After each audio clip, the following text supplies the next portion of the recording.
Hey everyone, and thank you for tuning in to Otaku Talk. This is your host OD, and we will be reviewing and analyzing chapter 1007 of One Piece. Guys, these are the chapters of One Piece that I live for. This chapter was phenomenal, chock full of reveals, more mysteries and information. So let's get right into it because I can't wait to talk about it. 頑張れそう頑張れ諦めないで口笛吹きさ歩き出そう You're going now. Alright guys, chapter 1007 of One Piece. Bruh, from beginning to end, I was having the time of my life reading this chapter. Such a good chapter, and of course it had to be, seeing as to how we're going on a break next week. So it looks like Oda was giving us a little treat here, and I couldn't be any more appreciative. Uh, we have so much to get into, so let's get right into it. I took some notes to make sure I don't miss anything. So first off, I just want to start off with we need to put some respect on Hyogoro's name. That dude is a savage. Honestly, I kind of downplayed it because I figured he was fighting fodder, but from the way that the two supernovas are X Drake and Apu, the way that they're hyping him, it must have been what they saw from him must have been incredible. The sheer fact that he was able to fight the Ice Oni virus and how powerful his prime form was, they really did look in awe of him. So that's really impressive. It really goes to show that they acknowledge and admire his power. And honestly, I really hope my theory video is right. For those of you just tuning in, I posted a video yesterday. Short little video. Take a second to look at it. And basically in that video, all I spoke about was how the potential for possibly Chopper to negate the Ice Oni effects of the virus while retaining the ability to pull out their strength. Once again, I'm not quite sure if the side effects of the Ice Oni are kind of linked to the strength buffing aspect of it, or if it was something that Queen did just to be a dickhead, because that's perfectly plausible. But yeah, that was insane. Shout out to Hyogoro, the man, putting in work. And yeah, I really hope he's around longer. The main reason I don't think that can happen though is because you can't have someone who has the capability to fight Kaido in the ring, because we already have several others in Luffy, Zoro, Law, Kid, and Killer already doing it, and it would just kind of dampen that effect if now Hyogoro is up there and it's like 6v2, and he's a low key legend. A lot of people are saying Hyogoro was the lurking legend, so who knows. Anyway, moving on. My boy Chopper, right in the nick of time, comes through and saves the day. I honestly wish the panel was a little bit clearer. Maybe it's because I'm reading a bootleg version and maybe the official look a little bit cleaner. But bro, he just comes across and I can't tell how he blocks. I'm just going to say his hoof, because I always imagine him blocking stuff with his horns, but he comes and just blocks with his hoof. That was pretty impressive. Now, once again, this is a fodder samurai, but I just feel like he was putting enough force and effort to kill someone as strong as Hyogoro. I don't know if this is just like me looking into things, but the top half of the blade looked a little black, so I thought maybe it might be hockey infused or something. I don't know, but I thought that was really cool as well. And so my boy Chopper, he's here to help out, and literally the moment he comes to help out is so vital and so important, because literally it's right after Queen is like shit talking him and berating him to the other pirates. Basically, everyone's kind of starting to get fed up. And one of the saddest things ever is he basically, to the super loyal subordinates, just calls them worthless, right? And this is one of the things about One Piece that I think people kind of just skip over, or just don't quite realize. And the stuff in it that happens is actually really, really, really sad. Like people don't get it because like the animation and the drawing often seem very cartoonish and lively, and like One Piece at its core is like a comedy in a lot of aspects. But like behind all the that meme where you have the happy clown face and behind it it's this guy's like frowning, that's literally all of One Piece, where like on the surface level all these things seem happy go lucky, but there's some real fucked up shit going on.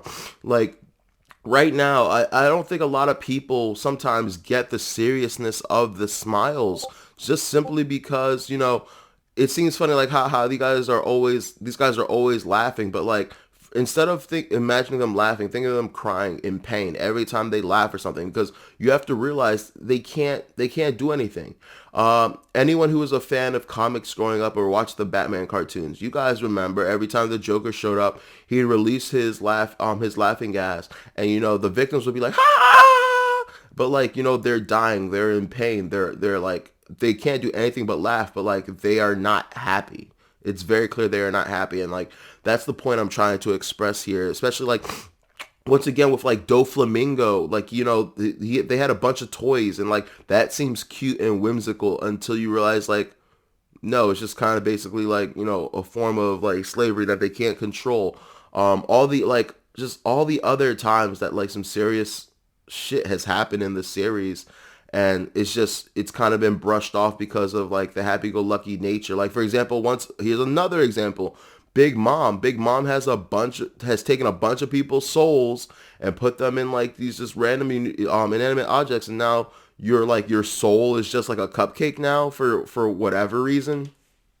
So like I said, just you really, really like when you get down to the nitty gritty and you just really like think about it, it's really jacked up. It's really jacked up what's happening. But I'm very happy that like Queen is stupid enough to like do what he's doing, because right now I've been begging and begging for the last several chapters, like how stupid are you guys? Why are you still fighting for why are you still fighting for Queen? He doesn't care who you are, ally or foe. Like he poisoned you, your lives are expendable, and like I guess they weren't getting that, but now like hearing it from the horse's mouth, it seems to be really connecting to them a lot more. And I'm just happy to say, like, and let's be real, like Queen's being real as hell. Like as we've seen in Wano, the Kaido Beast Pirates are a meritocracy. That's why there's the ranks. That's why the lower ranks are able to achieve the higher ranks. The only people I've ever seen Kaido really show love are his headliners, and the only one was Jack, and so I would assume like the other two he'd show some love to as well. But Queen basically straight up tells the gifters, hey man, like y'all are trash. Like y'all had a chance. Y'all not the gifters. The pleasures. Basically tells the pleasures, hey man, y'all are trash. Like we gave you you guys are weak. You guys are fodder. We gave you smile devil fruits and for maybe some you guys to be something. Maybe for you guys to rise above and be useful to us. And like y'all are still useless, and the only thing you offer this crew is like something to laugh at, something to mock, like because you guys are at least funny. At least can you empathize with how depressing and how hurtful that is? Like your life is forever changed, like I'm still holding on to the hope that Chopper can like find Finagle, do something to like cure them by the end of this, but like it's just really sad. And the only reason I think Chopper may not be able to fix it is just because it's not a surface level thing. The smile fruits and all the fake devil fruits and all that stuff deal with lineage factors, right? And lineage factors is basically One Piece's world of One Piece's world, their version of DNA.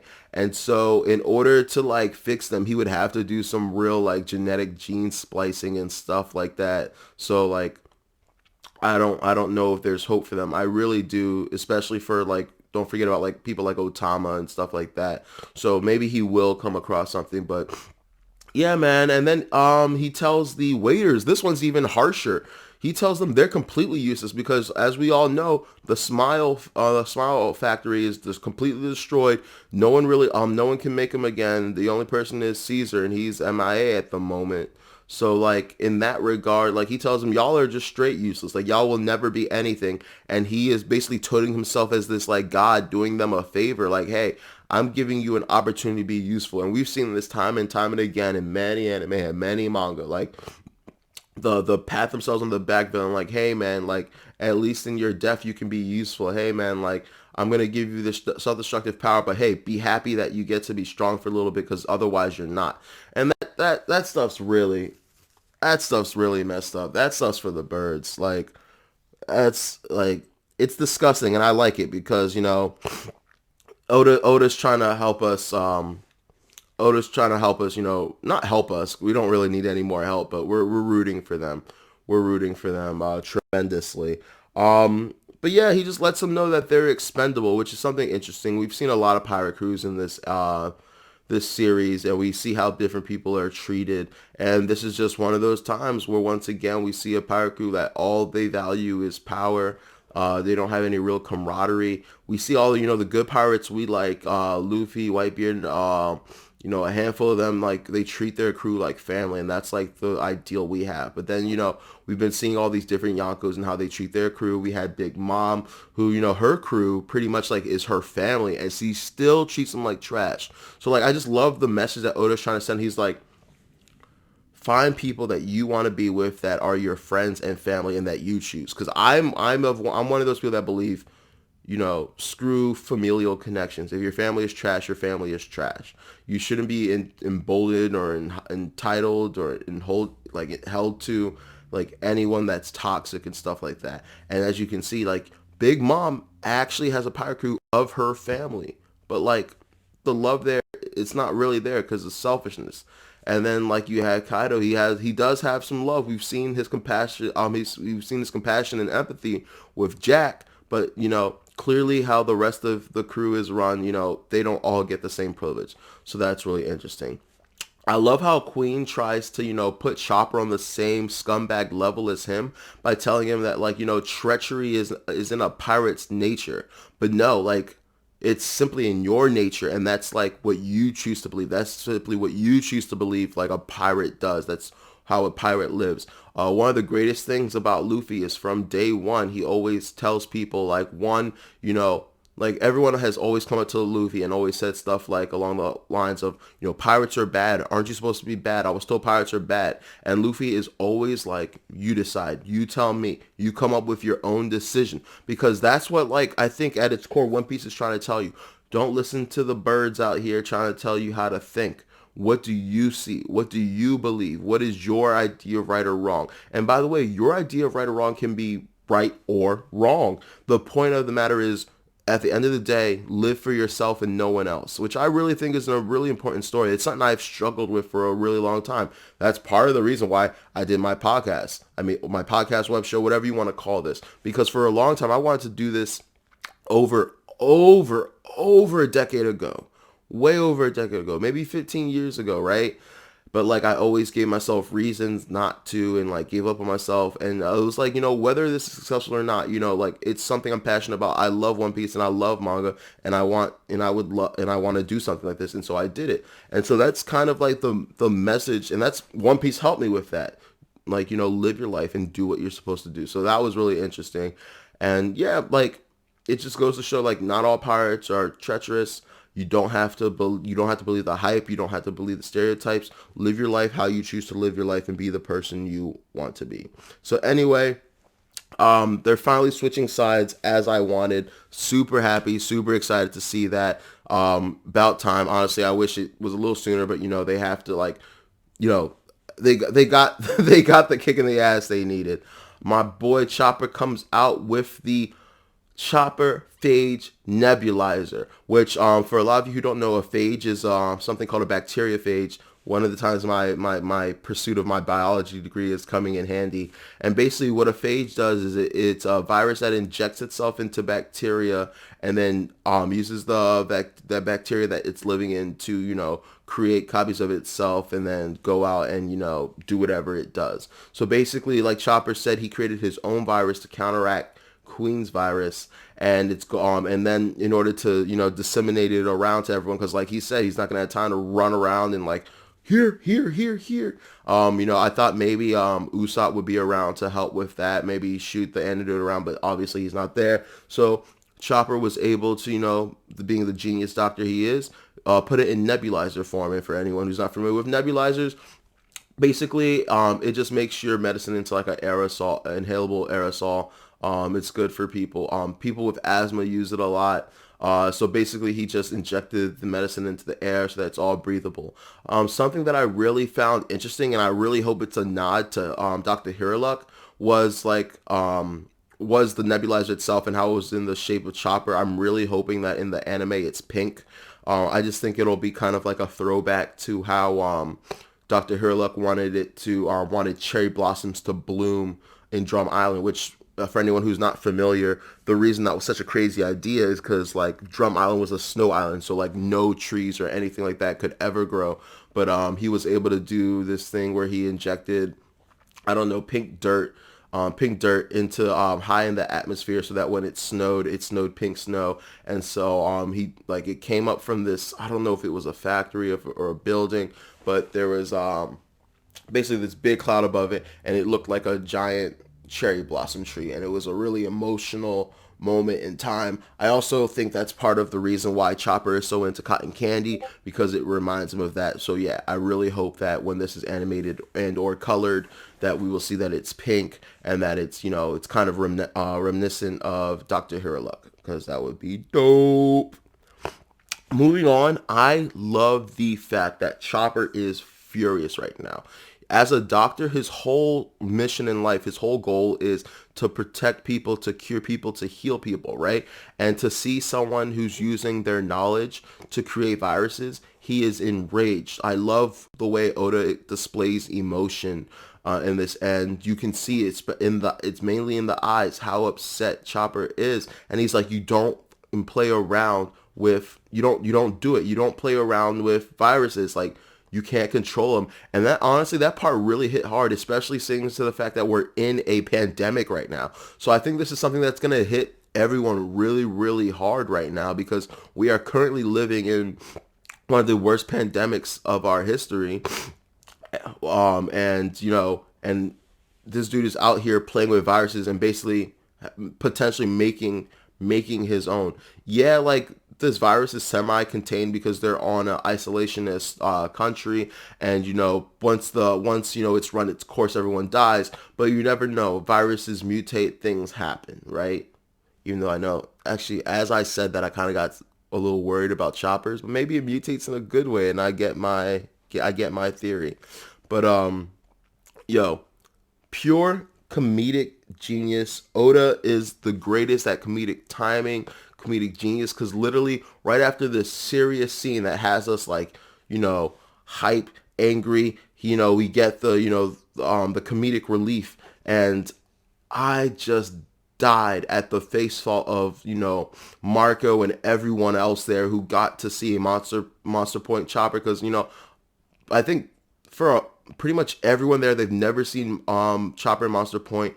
Literally, like, after he saves Hyogoro, he has that full face panel of him just being chibi, adorable Chopper that's gonna sell millions of toys because of how adorable he is. And then he goes from basically 0 to 100 monster mode, and everyone just saw this really small, adorable, little cute Tanuki turn into this, like, whatever you want to call monster Chopper.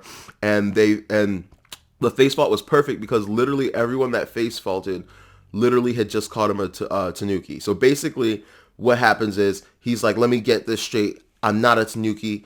And as he's saying that, he transforms and punches Queen. And it's very clear that a lot of this anger, besides being from the fact that he created a virus, is from being constantly called Tanuki, because we know that's a pet peeve of Chopper, and it's just something that Chopper usually haphazardly goes like, I'm not a Tanuki, or he just like kind of lets go, but like it's something that's been eating away at him. So now this is just one of those moments where like when you're upset and like you want someone to piss you off, you want someone to like give you a reason, give you a reason.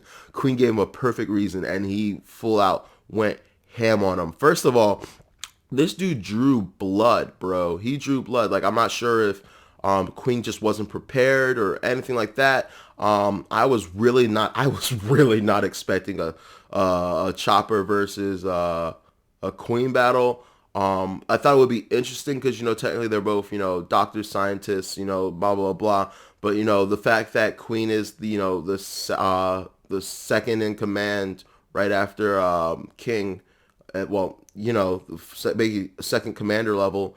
I just really didn't think it was something Chopper would be able to handle. But we've never really seen Chopper be this serious. We've never seen Chopper really have like a super dynamic fight like this. So this is really, really interesting. I don't know. What do you guys think? I really am curious. You really think he'll fight Queen like 1-on-1? Like that would be super dope. But like I don't know. Like once again, Queen's supposed to be commander level, so or maybe we're just finding out that the Straw Hat Crew is a lot stronger than we expected, that we thought, or at least Chopper is. So that's awesome. And just man, the face faults. Like this is the third face fault I want to say in this arc that has just been super gold, bro. Nothing will ever beat the one where they're trying to like dodge the fireballs, but like this is great. And I love the feeling, the like everything that face fault conveyed, because just like in their head they're like damn, and they're like shit, we were calling him Tanukis also. Like thank God that like we're not the enemy. So that was really good. Oh, I wrote down here and I almost forgot to mention. I'm super happy that CP0 is there, by the way, because for some reason, and we know it's like plot and but jokes. Every time Chopper has done something relevant, like just people haven't been aware that it was Chopper, didn't know it was him. So he has that like stupid. I think it's either a 10 or like 100 berry bounty. So like I really hope that they're there, and I really hope that they see him, and they put two and two together that it's Chopper, and he finally gets like a respectful bounty. But at the same time, it could be good to lay low sometimes. People don't think you're a threat, and then boom, all of a sudden you're a threat, and you catch people off guard like he did with Queen.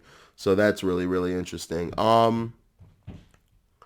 So next we move over to Momo, and Momo's freaking out, and he transforms into a dragon after Shinobu calls him a splendid man, which I was really confused about because I was under the impression that Momo subconsciously transforms whenever he's afraid or scared. So I was like, why would that scare you? Are you like scared that you're not living up to that or something of that nature? I don't know. That was really interesting and really weird to me. Also, it made me think about the fact that when I was like, wait, I thought he only transforms when he's afraid. Do you guys remember when like Kaido had him and was like, who are you? And he was like, I'm Momonosuke Kurozumi. Did I say Kurozumi? Is Kurozumi's last name? No, that's Orochi's family. Sorry. Anyway, I'm Momonosuke, blah, blah, blah, son of Odin, blah, blah, blah, blah. And like, I really thought in that moment he would turn into a dragon, which was really interesting because the last person you would want to see and turn as a dragon is Kaido. So interesting that didn't happen. That scene there was super weird. You just like, I don't know if it was supposed to. I kind of feel like it was supposed to like give you this kind of like sexual feel with like this chick with tits, and then like all of a sudden this dragon coming out. Like I don't know. I'm just pointing out what I saw. Y'all can figure that out yourselves. But that was pretty interesting. So something interesting is you just have CP0 for no reason, just talking about for no reason, no reason at all, talking about the failed Dragon Devil Fruit that Momonosuke conveniently has, right? And so basically this is Oda's way of telling us that there is something special about it. What it is, I couldn't fathom. I couldn't tell you. Honestly, I don't have any good theories. The only theory I have, the only like they keep saying it's a failure, it's a failure, it's a failure. But what about it is a failure? Like something like I read the wiki, and like a couple reasons they think it could be the failure is because Momonosuke doesn't seem to have any real conscious control over his transformations. He just randomly changes. That could account for it being a failure. Another problem is fake Zoan users are able to like kind of slowly like transform into whatever it is, and when Momonosuke does it, it's just kind of like a Fairly Odd Parents poof, and then he's a dragon poof, he's a human. So maybe that accounts for it being a failure, but that doesn't like the the way it's the CP0 dude was talking about it. It's something seems to be bigger than that. It seems to be greater than that. There seems to be like some really hidden potential there, and I know Oda won't waste it because all he's had Momonosuke do, and then especially in this chapter, he did it again. He's like, man, I really wish I could do something. I wish I was more useful. Blah blah blah. And so I think we're coming up on like that moment for him where he shows his usefulness, where he shows that he can do something. I think that is coming up. Like I said, I did say I did have a theory. I didn't say it was good, but my current theory on that is, you know how Kaido basically turned into, Gyarados or whatever, like, it was the koi fish, and then after, multiple defeats, he turned into a dragon. I'm thinking maybe Momonosuke will have something akin or similar to that, except instead of the dragon form, it'll be his human form. For anyone who's not quite getting what I'm saying yet, basically, I think he'll have like a Gon Freaks situation. You remember when Gon Freaks, on the Chimera arc, in order to fight, he basically did that thing that unlocked his potential and superficially aged him and gave him all this power. Maybe like, Momo will turn into like some really jacked teenager, young adult, because it was I don't know, like I said it wasn't a good theory. I said it wasn't a good theory. I don't know where Oda is gonna go with it. He could go anywhere, right? So anyway, the last place we're going to end this video. Wow, I just dropped my phone. That was embarrassing. The last place we're gonna end this video is at the very end with the big reveal. And I literally just talked about this like a chapter or two ago about how every time Oda like answers questions or reveals something, he creates new questions. And Odin is here. And I know I know this scene is freaking great because like now he's got all the fans out there theory crafting, and it's perfect because he left us with this cliffhanger on a week break. So for like nothing for the next 2 week, in 2 weeks, all we're gonna be doing is thinking about who is Odin. So without further ado, let's get into all the people Odin can be. I'm gonna go in order of least likely to most likely. Boom. Start off, Bon Clay. Nope, can't be him. Doubt it. Bon Clay, to my recollection, is in the secret part of Impel Down in New Kama Land. Unless, of course, they've escaped. We haven't heard a lot of news going on. I do believe that there will be a second Impel Down escape. I do think the likes of Doflamingo will get out. I do think all of the New Kama will get out and start some kind of New Kama crew, and that will help Luffy at the end because Bon Clay and Luffy are close friends. I think that's a thing that's gonna happen. So I do think that there will be another breakout at Impel Down. It might correspond to when that assassin is sent to kill Doflamingo. That might spark things. I don't know. Don't think it's Bon Clay. He's too far away. He has no reason to be in Wano. It doesn't check out. The next person, Katarina Devon, right? She has the kitsune, the mythical Zoan kitsune fruit. Really interesting. Once again, Zoan fruit. So, she could be on here during the like a Zoan arc because it's, the Beast Pirates arc. Once again, I don't know. I've been saying that there is a chance that Blackbeard and them could show up. Like there's a chance of a lot of things, but once again, I just don't see it. I don't see it happening. It just kind of seems really out there. It just kind of seems kind of thrown to the wind plot story wise. So I don't think it's them either. And honestly, I didn't even want to bring them up, but at this point, you gotta like check off everyone. The next person I think could be is Odin himself. Yes, he's like third from the weakest, just because there's just too many problems with this. One, we saw him die. Everyone saw him die. If he were alive, his sacrifice would be for naught. If he were alive, all the fucking fans would bitch. People would call Oda garbage. They would say Oda can't kill anyone. They would say he's always doing this. Nothing in One Piece has like lasting impact because he always brings people back. He always saves people. Oda would not do this. Not like There, like, just Oda would not do this. Why would Odin come now of all times? How would Odin survive? The only thing I can think of about Odin surviving is like, you know, Kanjuro made a fake ink Odin, or like someone maybe, I forget when Kurozumi, whatever, Hagushi, whatever her name is, who had the face fruit. Like, no, just like, I don't even want to think about it. I don't want to explain. Like, I don't think he would. I don't think he would do it. I don't think Oda would do this, and I don't think it makes sense for Odin to be here. Also, people are like he got sent to the future. Like, no, no, I don't. Anyway, moving on. It's not Odin. It's not Odin. It's not Odin. I'll put any amount of money that it's not Odin. If it is Odin, like, I don't know, like, you guys can pick something for me to, like, embarrassing to do, but it can't be Odin. Like, I'll be mad if it's Odin, and I'm the kind of person that, like, Oda can do whatever he wants, but, like, he can't do that. He can't do that. It could be Bunbuku. So there was an interesting comment I read on the site where I read the chapter, because I always love reading the chapter, the chapter comments and seeing what the community has to say.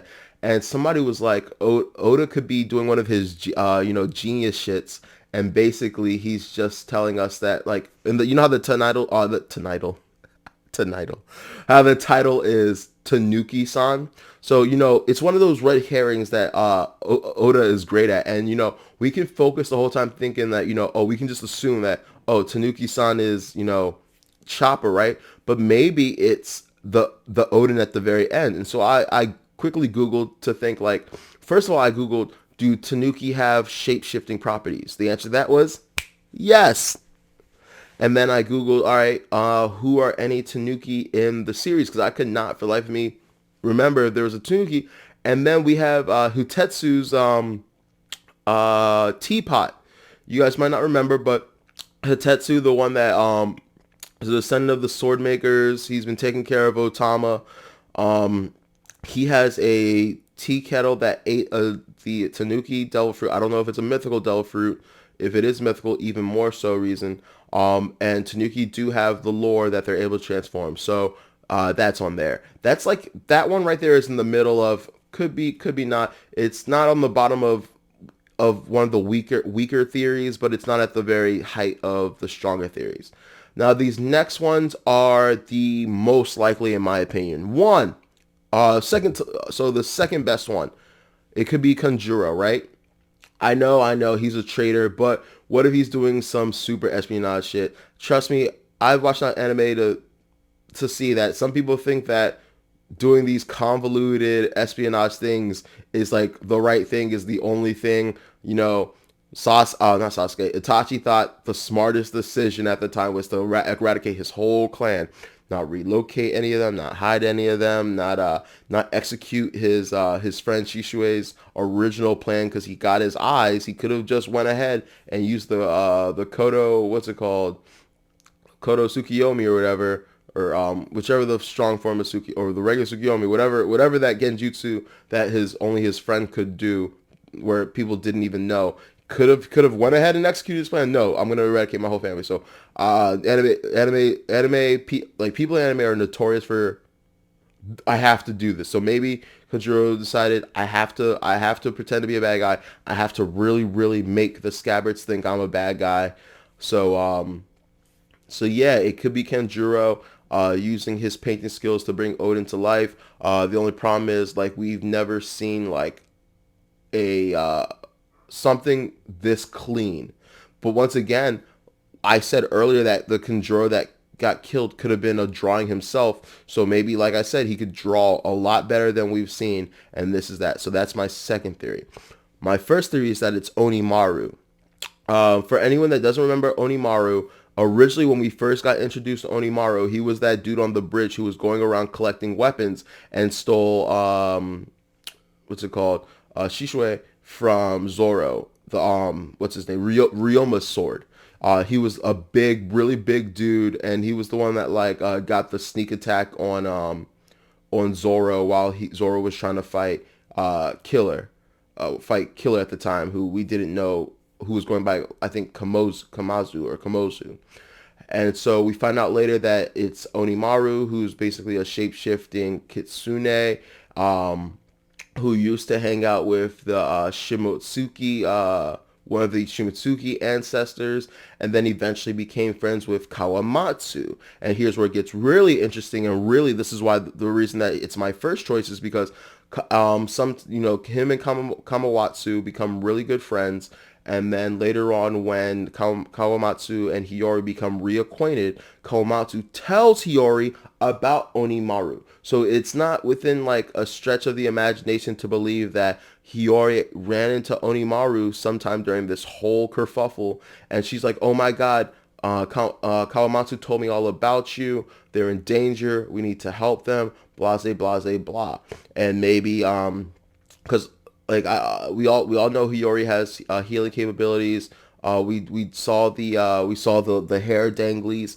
Odin doesn't have the hair danglies. He has two swords. A lot of people were like, "Oh, it's not him because like the swords had nothing to do with it." Odin did come back, of course he doesn't have his swords. He probably found some swords. Once again, Onimaru collects weapons, so Onimaru would have a bunch of swords on deck, which, by the way, I think that'll be a huge help. All the weapons that Onimaru has collected, he's probably going to disseminate to the allies of the Straw Hats. But yeah, I think it's gonna be both Onimaru and Hiyori. That's my number one guess or bet if I had to make one. Just makes the most sense in my opinion. And why is he Odin? Well, once again, what is hockey? Hockey is willpower, right? And I just really think that if they were to see Odin was there, it would just boost their morale, would boost their willpower, help them heal, help them fight more, increase their hockey and their Ryu just because, oh my God, our Lord and Savior, our Lord and Savior Odin's here. But yo, literally, as soon as I saw Odin, I don't know if anyone watches Black Lightning here, but all I could think about was when the main villain in that, Tobias Well, goes up to the dude. He's like, "Do you believe in the resurrection, Latavius?" Oh man, I was actually thinking about having oh, I might still do it. I was gonna have like a "He has risen" or some choir people is making fun of the fact that like Odin has come back to life. But but yeah, guys, what do you guys think? I think this chapter was phenomenal. I enjoyed every part of it from beginning to end. It sucks we have a break, but I get it. It's a well-deserved break. Oda's given us a lot. I can't wait till we get the next chapter and we can start moving forward and finding out more secrets and like probably getting into like who this Odin is more. So yeah, tell me your thoughts. Tell me who do you think Odin is? Tell me, do you think Chopper's going to fight Queen? Do you think Chopper can beat Queen? What do you think the secret is behind Momonosuke's Devil Fruit? Anyway, thank you for tuning in to Otaku Talk OD. That's awkward. All right, this is gonna be super awkward. My camera just died, so we're gonna be using some footage from my webcam that I also record on. But thank you for tuning in to Otaku Talk OD. I'm your host OD. Please like, share, and subscribe. I would appreciate it. Take care.